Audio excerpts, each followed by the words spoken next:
అభియాన ఉద్యోగులు క్రమబద్ధీకరిస్తామని సీఎం రేవంత్ రెడ్డి ఇచ్చిన మాట ప్రకారం వెంటనే రెగ్యులరైజ్ చేయాలని డిమాండ్ చేస్తూ చేపడుతున్న సమ్మె కొనసాగుతోంది. అందులో భాగంగా నిర్మల్ జిల్లా కేంద్రంలోని ఆర్డీఓ కార్యాలయం ఎదుట ఆదివారం ఉద్యోగులు వంట వార్పు చేపట్టి వినూత్న రీతిలో నిరసన తెలిపారు.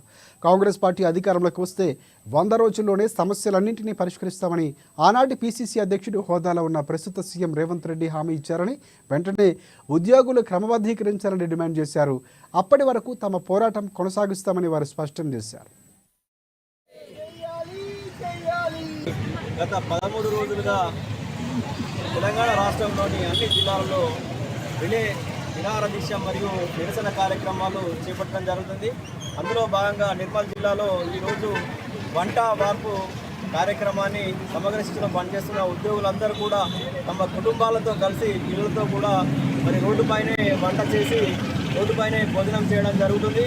మరి ముఖ్యమంత్రి గారు మాకు హామీ ఇచ్చి మాకు ఆశ చూపి మా యొక్క ఉద్యోగులందరినీ కూడా మరి రోడ్డుపైకి వచ్చే విధంగా చేశారు. కావున మరి కేజీబీలలో కానీ తర్వాత పాఠశాలలో కానీ